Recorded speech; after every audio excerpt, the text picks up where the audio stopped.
Alright everyone, we got another one. Last night of Lovecraftian Let's Reads here for our Halloween special. This one is Cool Air by H.P. Lovecraft. Here we go. You ask me to explain why I am afraid of a draught of cool air, why I shiver more than others upon entering a cold room, and seem nauseated and repelled when the chill of evening creeps through the heat of a mild autumn day. There are those who say I respond to cold as others do a bad odor, and I am the least to deny the impression. What I will do is to relate the most horrible circumstance I ever encountered, and leave it to you to judge whether or not this forms a suitable explanation of my peculiarity. It is a mistake to fancy that horror is associated inextricably with darkness, silence, and solitude. I found it in the glare of mid-afternoon, in the clangor of a metropolis, and in the teeming midst of a shabby and commonplace rooming-house with a prosaic landlady and two stalwart men by my side. In the spring of 1923 I had secured some dreary and unprofitable magazine work in the city of New York, and being unable to pay any substantial rent, began drifting from one cheap boarding establishment to another in search of a room which might combine the qualities of decent cleanliness and durable furnishings and very reasonable price. It soon developed that I had only a choice between different evils, but after a time I came upon a house in West 14th Street, which disguised me much less than the others I had sampled.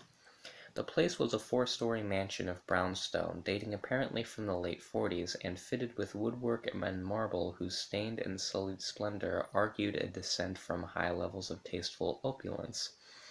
In the rooms, large and lofty, and decorated with impossible paper and ridiculously ornate stucco cornices, there lingered a depressing mustiness and hint of obscure cookery, but the floors were clean, the linen tolerably regular, and the hot water not too often really live again. The landlady, a slatternly, almost bearded Spanish woman named Herrero, did not annoy me with gossip or with criticisms of the late burning electric light in my third-floor front hall room, and my fellow lodgers were as quiet as uncommunicative as one might desire, being mostly Spaniards, a little above the coarsest and crudest grade. Wow. Only the din of streetcars in the thoroughfare below proved a serious annoyance. I had been there about 3 weeks when the first odd incident occurred. One evening at about 8 I heard a splattering on the door, and became suddenly aware that I had been smelling the pungent odor of ammonia for some time. Looking about, I saw that the ceiling was wet and dripping, the soaking apparently proceeding from a corner on the side toward the street. Anxious to stop the matter at its source, I hastened to the basement to tell the landlady, and was assured by her that the trouble would quickly be set right. "Docteur Monage," she cried as she rushed upstairs ahead of me. "He have spills he's chemical—" Oh, no. Oh, this is just bad. Uh, uh, "He has spilled his chemicals. He is too sick for doctor himself. Seek and seek all the time, but he will not have no other for help. He is very queer in his sickness. All day he takes funny-smelling baths, and cannot get excited or warm. All his own housework he's do. His little room is full of bottles and machines, and he does not work as a doctor, but he was great once. My father in Barcelona has 4 of him, and only just now he fixed an arm of the plumber that got hurt all of a sudden. He never goes out, only on the roof, and my boy Esteban, he brings him his food and laundry and medicine and chemicals. My God, the self-ammoniac the man uses to keep them cool." So yeah, that was all, I guess, intentionally misspelled to represent an accent or something. I'm not gonna read that. Anyway, Mrs. Herrero disappeared up the staircase to the fourth floor, and I returned to my room. The ammonia ceased to drip, and as I cleaned up what had spilled and opened the window for air, I heard the landlady's heavy footsteps above me. Dr. Bonaz I had never heard, save for certain sounds as some gasoline-driven mechanism, since his step was soft and gentle. I wondered for a moment what the strange affliction of this man might be, and whether his obstinate refusal or outside aid were not the result of a rather baseless eccentricity. There is, I reflected tritely, an infinite deal of pathos in the state of an eminent person who has come down in the world. I might never have known Dr. Manaz had it not been for the heart attack that suddenly seized me one forenoon as I sat writing in my room. Forenoon. Physicians had told me of the danger of those spells, and I knew there was no time to be lost, so remembering what the landlady had said about the invalid's help of the injured workman, I dragged myself upstairs and knocked feebly at the door above mine. My knock was answered in good English by a curious voice some distance to the right, asking my name and business, and these things being stated, there came an opening of the door next to the one I had sought. A rush of cool air greeted me, and though the day was one of the hottest of late June, I shivered as I crossed the threshold into a large apartment whose rich and tasteful decoration surprised me in this nest of squalor and seediness. A folding couch now filled its diurnal role of sofa, and the mahogany furniture, sumptuous hangings, old paintings, and mellow bookshelves all bespoke a gentleman's study rather than a boarding-house bedroom. I now sat that the whole room above mine, the little room of bottles and machines which Mrs. Herrero had mentioned, was merely the laboratory of the doctor, and that his main living quarters lay in the spacious adjoining room, whose convenient alcoves and large contiguous bathroom permitted him to hide all dressers and obstructive utilitarian devices. Dr. Bonaz most certainly was a man of birth, cultivation, and discrimination. The figure before me was short, but exquisitely proportioned, and clad in somewhat formal dress of perfect cut and fit. A high-bred face of masterful, though not arrogant expression was adorned by a short iron-gray full beard, and an old-fashioned pince-nez shielded the full dark eyes and surmounted an aquiline nose, which gave a Moorish touch to the sociogamy otherwise dominantly saltipernarian. Thick, well-trimmed hair that argued the punctual calls of a barber was parted gracefully above a high forehead, and the whole picture was one of striking intelligence and superior blood and breeding. Oh man, this guy and his racism. Nevertheless, as I saw Dr. Manaz in that blast of cool air, I felt a repugnance which nothing in his aspect could justify. Only his lividly inclined complexion and coldness of touch could have afforded a physical basis for this feeling, and even these things should have been excusable considering the man's known invalidism. It might, too, have been the singular cold that alienated me, for such chilliness was abnormal on so hot a day, and the abnormal always excites aversion, distrust, and fear. But repugnance was soon forgotten in admiration, for the strange physician's extreme skill at once became manifest despite the ice-coldness and shakiness of his bloodless-looking hands. He clearly understood my needs at a glance, and ministered to them with a master's deftness, the while reassuring me in a finely modulated, though oddly hollow and timbreless voice, that he was the bitterest of sworn enemies to death, and had sunk his fortune and lost all of his friends in a lifetime of bizarre experiment devoted to its bafflement and extirpation. Something of this benevolent fanatic seemed to reside in him, and he rambled on almost garrulously as he sounded my chest and mixed a suitable draught of drugs fetched from the smaller laboratory room. Evidently he found the society of a well-born man a rare novelty in this dingy environment, and was moved to unaccustomed speech as memories of better days surged over him. His voice, if queer, was at least soothing, and I could not even perceive that he breathed as the fluent sentences rolled urbanly out. He sought to distract my mind from my own seizure by speaking of his theories and experiments, and I remember his tactfully consoling me about my weak heart by insisting that will and consciousness are stronger than organic life itself, so that if a bodily frame be but originally healthy and carefully preserved, it may through scientific enhancement of these qualities retain a kind of nervous animation despite the most serious impairments, defects, or even absences in the battery of specific organs. He might, he half jestingly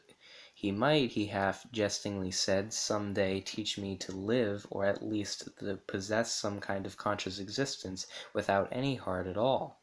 For his part, he was afflicted with a complication of maladies requiring a very exact regimen, which included constant cold. Any marked rise in temperature might, if prolonged, affect him fatally, and the frigidity of his habitation, some 55 or 56 degrees Fahrenheit, was maintained by an absorption system of ammonia cooling, the gasoline engine of whose pumps I had often heard in my own room below. Relieved of my seizure in a marvelously short while, I left the shivery place a disciple and devotee of the gifted recluse. After that I paid him frequent overcoated calls, listening while he told me of secret researches and almost ghastly results, and trembling a bit when I examined the unconventional and astonishingly ancient volumes on his shelves. I was eventually, I may add, inconscious of the medievalogists, since he believed I was eventually, I may add, almost cured of my disease for all time by his skillful ministrations. It seemed that he did not scorn the incantations of the medievalists, since he believed these cryptic formulae to contain rare psychological stimuli which might conceivably have singular effects on the substance of a nervous system for which organic pulsations had fled.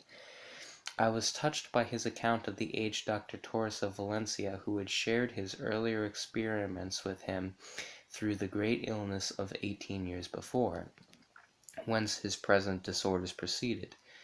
No sooner had the vulnerable practitioner saved his colleague than he himself succumbed to the grim enemy he had fought. Perhaps the strain had been too great, for Dr. Manaz made it whisperingly clear, though not in detail, that the methods of healing had been most extraordinary, involving scenes and procedures not welcomed by elderly and conservative gallants. As the weeks passed, I observed with regret that my new friend was indeed slowly but unmistakably losing ground physically, as Mrs. Herrero had suggested. The livid aspect of his continuance was intensified, his voice became more hollow and indistinct, his muscular motions were less perfectly coordinated, and his mind and will displayed less resilience and initiative. Of this sad change he seemed by no means unaware, and little by little his expression and conversation both took on a gruesome irony which restored in me something of the subtle repulsion I had originally felt. He developed strange caprices, acquiring a fondness for exotic spices and Egyptian incense, until his room smelled like the vault of a sepultured pharaoh in the Valley of Kings. At the same time his demands for cold air increased, and with my aid he amplified the ammonia piping of his room and modified the pumps and feed of his refrigerating machine until he could keep the temperature as low as 34 or 40 degrees and even 28 degrees Fahrenheit. The bathroom and laboratory, of course, being less chilled, in order that water might not freeze and the chemical processes might not be impeded. The tenant adjoining him complained of the icy air from around the connecting door, so I helped him fit heavy hangings to obviate the difficulty. A kind of growing horror or outre and morbid cast seemed to possess him. He talked of death incessantly, but laughed hollowly when such things as burial or funeral arrangements were gently suggested.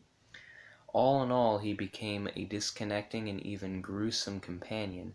Yet in my gratitude for his healing I could not well abandon him to the strangers around him, and was careful to dust his room and attend to his needs each day, muffled in a heavy ulster which I bought especially for the purpose. I likewise did much of his shopping, and gasped in bafflement at some of the chemicals he ordered from druggists and laboratory supply houses. An increasing and unexplained atmosphere of panic seemed to rise around his apartment.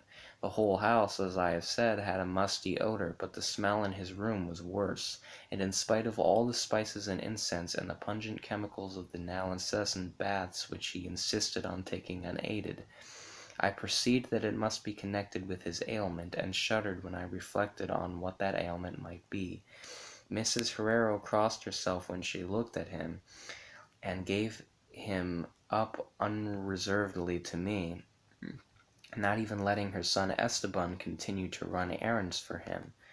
When I suggested other physicians, the sufferer would fly into as much of a rage as he seemed to dare entertain. He evidently feared the physical effect of violent emotion, yet his will and driving force waxed rather than waned, and he refused to be confined to his bed. The lassitude of his earlier ill days gave place to a return of his fiery purpose, so that he seemed about to hurl defiance at the death demon even as the ancient enemy seized him. The pretense of eating, always curiously like a formality with him, he virtually abandoned, and mental power alone appeared to keep him from total collapse. He acquired a habit of writing long documents of some sort, which he carefully sealed and filled with injunctions that I transmit them after his death to certain persons whom he named, for the most part lettered East Indians, but including a once celebrated French physician now generally thought dead, and about whom the most inconceivable things had been whispered. As it happened, I burned all these papers undelivered and unopened. His aspect and voice became utterly frightful, and his presence almost unbearable. One September day an unexpected glimpse of him induced an epileptic fit in a man who had come to repair his electric desk lamp, a fit for which he prescribed effectively whilst keeping himself well out of sight.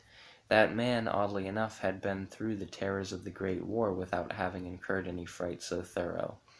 Then, in the middle of October, the horror of horrors came with stupefying suddenness. One night, about 11, the pump of the refrigerating machine broke down, so that within 3 hours the process of ammonia cooling became impossible. Dr. Manaz summoned me by thumping on the door, and I worked desperately to repair the injury, while my host cursed in a tone whose lifeless, rattling hollowness surpassed description. My amateur efforts, however, proved of no use, and when I had brought in a mechanic from a neighboring all-night garage, we learned that nothing could be done until morning, when a new piston would have to be obtained. The moribund hermit's rage and fear, swelling to grotesque proportions, seemed likely to shatter what remained of his falling physique, and once a spasm caused him to clap his hands to his eyes and rush into the bathroom. He groped his way out with face tightly bandaged, and I never saw his eyes again. The frigidity of the apartment was now sensibly diminishing, and at about 5 a.m. the doctor retired to the bathroom, commanding me to keep him supplied with all the ice I could obtain at the all-night drugstores and cafeterias. As I would return from my sometimes discouraging trips and lay my spoils before the closed bathroom door, I could hear a restless splashing within, and a thick voice croaking out the order for more, more. At length a warm day broke, and the shops opened one by one. I asked Esteban either to help with the ice fetching whilst I obtained the pump piston, or to order the piston while I continued with the ice, but instructed by his mother, he absolutely refused. Finally, I hired a seedy-looking loafer whom I encountered on the corner of 8th Avenue to keep the patients supplied with ice from a little shop where I introduced him, and applied myself diligently to the task of finding a pump piston and engaging workmen competent to install it. The task seemed interminable, and I raged almost as violently as the hermit when I saw the hours slipping by in a breathless, foodless round of vain telephoring and a hectic quest from place to place, hither and thither by subway and surface car. About noon I encountered a suitable supply house far downtown, and at approximately 1:30 p.m. arrived at my boarding place with the necessary paraphernalia and two sturdy and intelligent mechanics. I had done all I could and hoped it was in time. Black terror, however, had preceded me. The house was in utter turmoil, and above the chatter of odd voices I heard a man praying in a deep basso. Fiendish things were in the air, and lodgers told over the beads of their rosaries as they caught the odor from beneath the doctor's closed door. The lounger I had hired, it seems, had fled screaming and mad-eyed not long after his second delivery of ice, perhaps as a result of excessive curiosity. He could not, of course, have locked the door behind him, yet it was now fastened presumably from the inside. There was no sound within, save a nameless sort of slow, thick dripping. Briefly consulting with Mrs. Herrero and the workmen, despite a fear that gnawed my inmost soul, I advised the breaking down of the door, but the landlady found a way to turn the key from the outside with some wire device. We had previously opened the doors of all the other rooms on that hall, and flung all the windows to the very top. Now, noses protected by handkerchiefs, we tremblingly invaded the accursed south room, which blazed with the warm sun of early afternoon. A kind of dark, slimy trail led from the open bathroom door to the hall door, and thence to the desk, where a terrible little pool had accumulated. Something was scrawled there in pencil, and an awful blind hand on the piece of paper hideously smeared, as though by the very claws that traced the hurried last words. Then the trail led to the couch and ended unutterably. What was or had been on the couch I cannot and dare not say here, but this is what I shiveringly puzzled out on the stickily smeared paper before I drew a match and burned it to a crisp. What I puzzled out in terror as the landlady and two mechanics rushed frantically from that hellish place to babble their incoherent stories at the nearest police station. The nauseous words seemed well nigh incredible in that yellow sunlight, with the clatter of cars and motion trucks ascending clamorously from crowded 14th Street, yet I confess that I believed them then. Whether I believe them now I honestly do not know. There are things about which it is better not to speculate, and all that I can say is that I hate the smell of ammonia and grow faint at a draught of unusually cool air. "The end," ran the noisome scrawl, "is here. No more ice. The man looked and ran away. Warmer every minute, and the tissues can't last. I fancy you know what I said about the will and the nerves and the preserved body after the organs ceased to work. It was good theory, but couldn't keep up indefinitely. There was a gradual deterioration I had not foreseen. Dr. Torres knew, but the shock killed him. He couldn't stand what he had to do. He had to get me in a strange dark place when he minded my letter and nurse me back, and the organs never would work again. It had to be done my way, artificial preservation. For you see, I died that time 18 years ago."